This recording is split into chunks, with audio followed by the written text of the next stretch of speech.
आज बढ़ेंगे प्रश्नावली 5। तो प्रश्नावली 5 क्या है? समांतर श्रेणियां। 2 3 4 तो कंप्लीट हो गई। समांतर श्रेणी, समांतर श्रेणी है जैसे मान लो कोई दी हुई है, जैसे मान लो 1 2 3 5 7 9 10, और दूसरी ऐसी कोई श्रेणी है जो मान लो 1 3 5 7 9।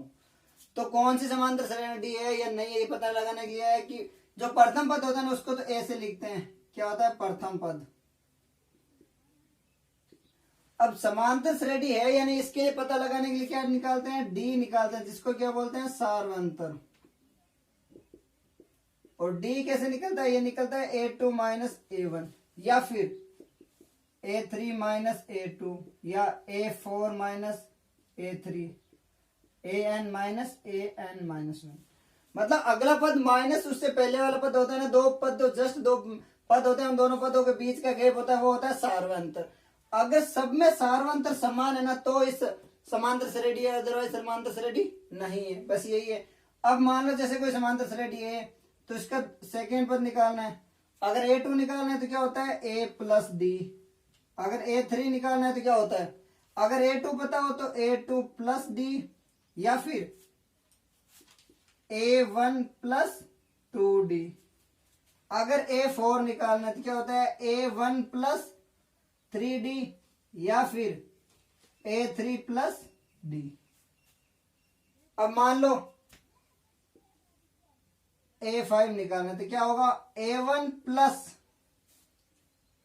4D, या फिर अगर A4 पता है प्लस D।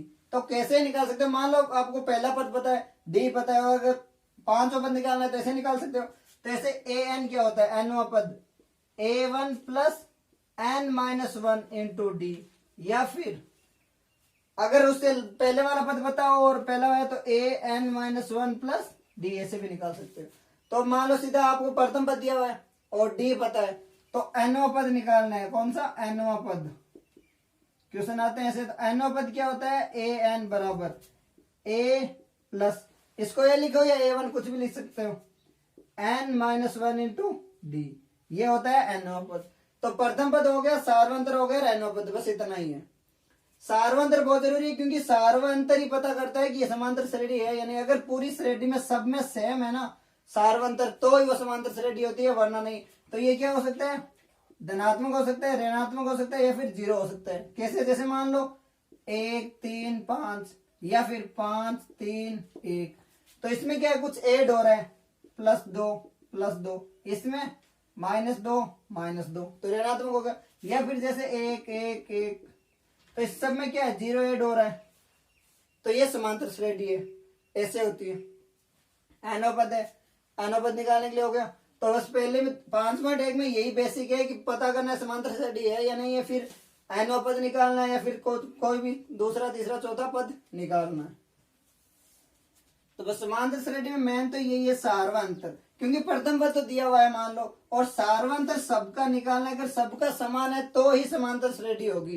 तो समांतर श्रेणी के लिए और सार्वंतर निकलता कैसे है? ये अगला पद माइनस उससे पहले वाला पद, A2 माइनस A1 या A3 माइनस ऐसे निकालना है, और एनो पद बता ही दिया। ठीक है, अब करते हैं 5.1। पहला क्वेश्चन, निम्न स्थितियों में से किन स्थितियों में संबंध संख्याओं की सूची AP है और क्यों? तो पहला क्वेश्चन है जिसमें पता करना है कि AP है, और अगर AP है तो क्यों है। पहले का पहला क्या है? प्रत्येक किलोमीटर के बाद टैक्सी का किराया, जबकि प्रथम किलोमीटर के लिए किराया 15 रुपए है, प्रथम के लिए 15 है, और प्रत्येक अतिरिक्त किलोमीटर के लिए किराया 8 रुपए है। ठीक है, तो एक टैक्सी का किराया है, तो हम पहले लिख बना लेते हैं श्रेणी, जैसे पहला किलोमीटर, दूसरा, तीसरा, 5 किलोमीटर के लिए बना लेते हैं। पहले किलोमीटर का 15 है, उसके बाद प्रत्येक किलोमीटर के लिए 8 रुपए एक्स्ट्रा ले रहा है। तो पहले में अगर 15 है तो 15 और 8 कितना होगा? 23। तीसरे में कितना होगा? फिर 8 जोड़ेंगे तो 23 और 8 कितने होते हैं? 31, फिर 39, और फिर 8 जोड़ेंगे 47। तो ये एक श्रृंखला बन गई। अब पता करना है कि ये AP है या नहीं है। तो पहला पद क्या है इसमें? A बराबर 15। अब कोई भी श्रेणी है, वो श्रृंखला है तो समांतर श्रेणी है या नहीं, इसके लिए क्या था? D निकालना था, और D क्या था? A2 माइनस A1 बराबर होना चाहिए A3 माइनस A2 बराबर होना चाहिए A4 minus A3 AN minus AN minus 1। तो जितने भी पद है D सब में समान है तो समांतर श्रेणी है, और अगर नहीं है तो नहीं होगी। तो पहले निकालते हैं D A2 माइनस A1 के लिए, इसके लिए तो A2 कितना है 23 माइनस 15 कितने में 8।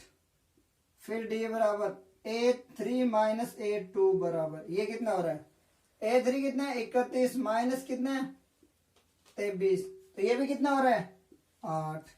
अब निकालते हैं D बराबर A4 माइनस A3, तो A4 कौन सा है ये, तो 39 माइनस 31 ये भी हो रहा है 8। अब D निकालते हैं किसके लिए A5 माइनस A4।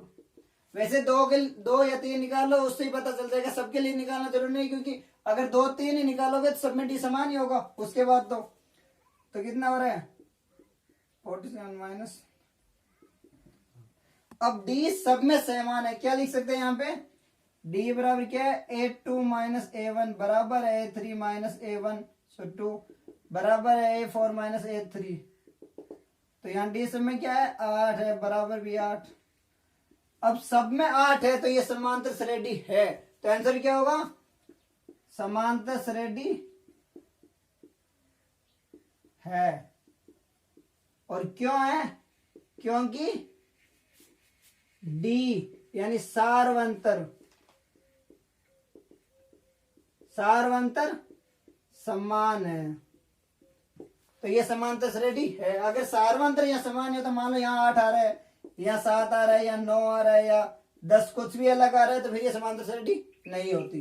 पहले का दूसरा, किसी बेलन में उपस्थित हवा की मात्रा जबकि वायु निकालने वाला पंप प्रत्येक बार बेलन की हवा का 1/4 भाग बाहर निकाल देता है।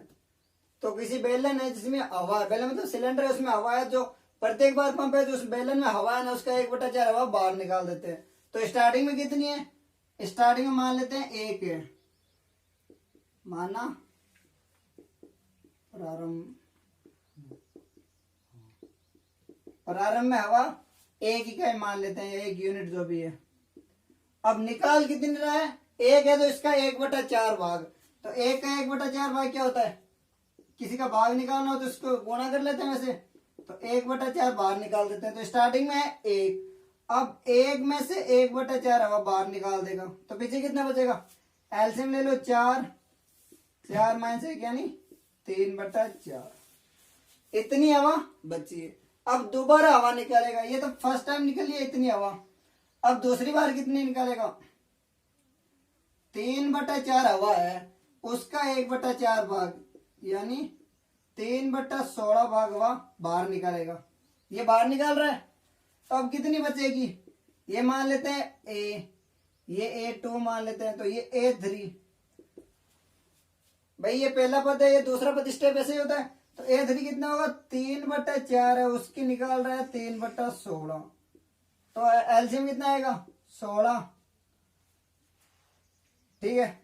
अब 16 का 12, क्योंकि एलसीएम यहाँ 4 है तो 4 से गुणा करेंगे, 4 × 3 12 माइनस 3 यानी 9/16, ये बच गई। अब ये 9/16 है उसकी हवा निकालेगा 1/4 भाग बाहर निकालेगा, तो 9/16 का 1/4 ये कितना होगा 9/64। अब 9/64 भाग हवा बाहर निकालेगा तो A4 मान लेते हैं, हवा पहले कितनी थी 9/16 थी, उसमें से 9/64 बाहर निकालेगा तो एलसीएम ले लो 64। अब 16 64 तो 4 बार तो 9 चौक 36 माइनस 9 यानी 27/64। तो श्रृंखला क्या बन रही है, पहले कितनी थी 1 इकाई, फिर 1/4 बाहर निकाली, ये इस साइड है ना, ये बाहर निकालने वाली है,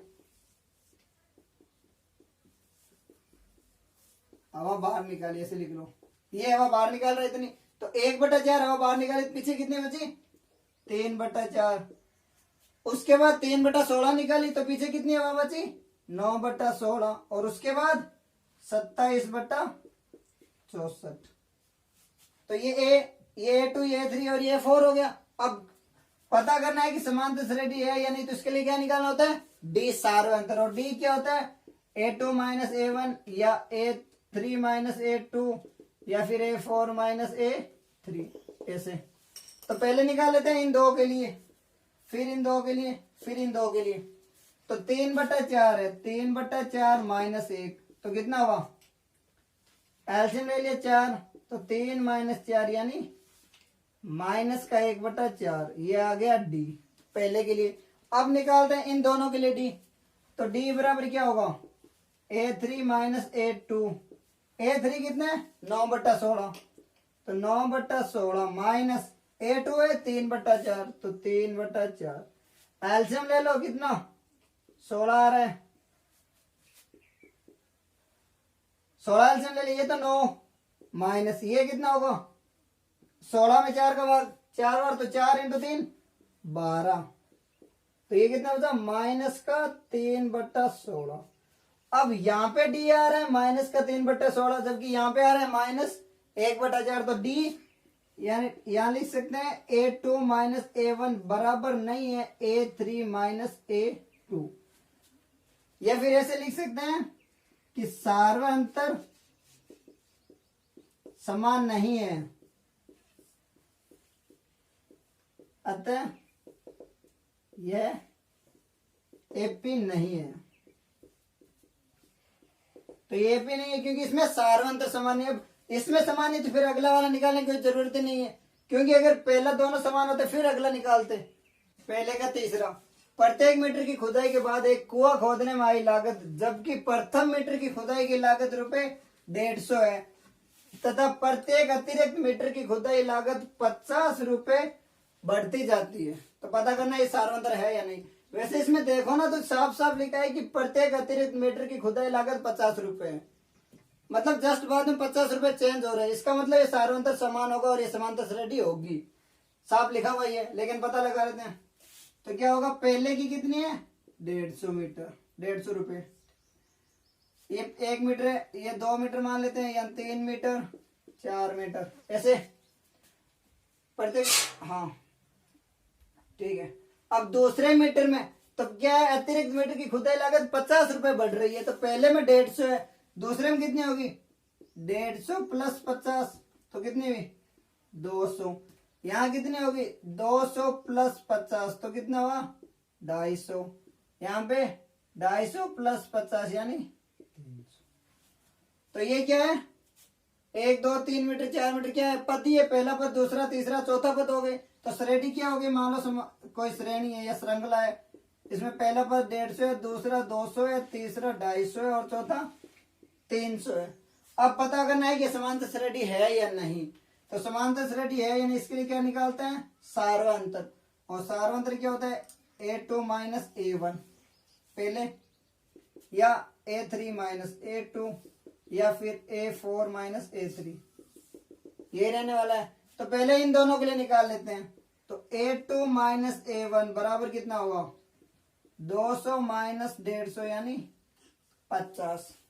अब यहाँ डी लिख सकते हैं, अब डी बराबर A3 माइनस A2, तो A3 कितना है 250, तो 250 माइनस 200 यानी 50। फिर निकालते हैं सार्वंतर कौन से, लास्ट दो पद के लिए, यानी A4 माइनस A3, तो ये कितना हो रहा है 300 माइनस 250 यानी 50। अब सब जगह सार्वंतर कितना आ रहा है 50, तो ये क्या है, समांतर श्रेणी है। तो क्या लिखना है, समांतर श्रेणी है, क्योंकि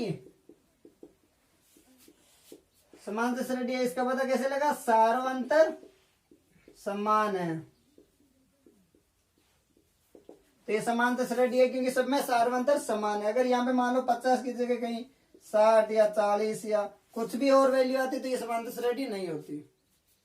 पहले का चौथा क्वेश्चन, खाते में प्रत्येक वर्ष का मिश्र धन जबकि 10,000 रुपए की राशि 8% वार्षिक दर से चक्रवृद्धि ब्याज पर जमा की जाती है। तो पता करना ये एपी है या नहीं। तो पहले वर्ष कितना है 10,000,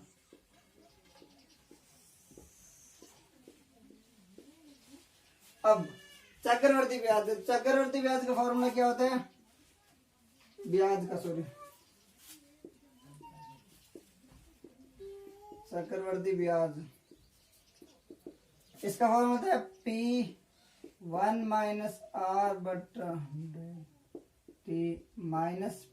ये होता है ब्याज। और अगर सीधा निकालो तो P को हटा देते हैं। ये होता है चक्रवर्ती ब्याज का। और साधारण ब्याज का क्या होता है? साधारण ब्याज का फॉर्मूला PRT बटा 100। एक बात ध्यान रखना, हमेशा पहले एक साल के लिए दोनों का ब्याज सेम ही होता है। मतलब अगर कोई राशि है तो एक साल के लिए चक्रवर्ती ब्याज और साधारण ब्याज दोनों बराबर ही होते हैं। तो स्टार्टिंग में क्या है, पहले 10,000, उसके बाद पहले साल के लिए पहले साल ब्याज क्या होता, तो उससे निकालो, चाहे इससे कोई फर्क नहीं पड़ने वाला। तो मूलधन कितना है 10,000 इंटू 8, समय कितना है 1 साल बट्टा 100, 2 जीरो से 2 जीरो, तो कितना हो गया 800 रुपए। अब पहले वर्ष राशि है 10,000 रुपए, दूसरे वर्ष कितनी होगी 10,000। यार मिश्रधन है ना, तो मिश्रधन क्या होता है मूलधन प्लस ब्याज। तो दूसरे वर्ष कितनी हो गई, यहाँ पे लिख लेता हूं मैं। पहले कितनी थी 10,000, उसके बाद 10,800। अब तीसरे वर्ष, तो तीसरे वर्ष के लिए निकाल लेते हैं। अब मूलधन कितना हुआ 10,800, तो 10,800 इंटू ब्याज क्या 8 और समय 1 साल के लिए बट्टा 100। क्योंकि अगर इससे गुणा करोगे तो ही सेम आएगा। अगर इससे निकाल रहे हो तो फिर ऐसे निकालना पड़ेगा। कितना है 10,000, 1 माइनस 8 बट्टा 100 और गुणा किससे करनी है 2 माइनस 10,000, तो ये निकल जाएगा। तो इससे अच्छा ये करो, जल्दी आएगा आंसर। तो उसको हटा देते हैं एक बार, ये नहीं करना है। 2 जीरो से 2 जीरो कैंसिल, तो कितना हुआ 8 64, 800, तो 864 हो गया। तो अब पहले कितना था मूलधन 10,800 प्लस में ब्याज कितना हो गया 864, तो ये कितना हुआ 4 6 16 1 1, तो 11,664। अब तीसरे वर्ष कितना हो गया 11,664। अब पहले वर्ष ब्याज कितना था 800 रुपए, और ये क्या है डी है, और दोबारा कितना आ रहा है 864। इसका मतलब डी समान है और ये एपी नहीं है।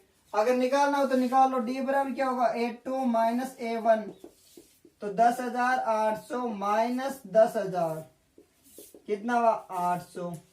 फिर डी बराबर A3 माइनस A2, तो 11,664 माइनस 10,800 कितना हुआ 64 800, ठीक है 864। अब डी समान नहीं है तो ये एपी नहीं है, तो लिखना है क्या है एपी नहीं है, क्योंकि सार्वंतर क्या लिखते हैं डी समान नहीं है। और सार्वंतर का समान नहीं तो ये एपी नहीं। तो बस पहले में 4 क्वेश्चन थे, 4 हो गए। अगर जिसमें डी समान है तो समांतर श्रेणी है, और डी अगर समान नहीं है तो समांतर श्रेणी नहीं है। समांतर श्रेणी को एपी बोलते हैं अर्थमेटिक प्रोग्रेशन।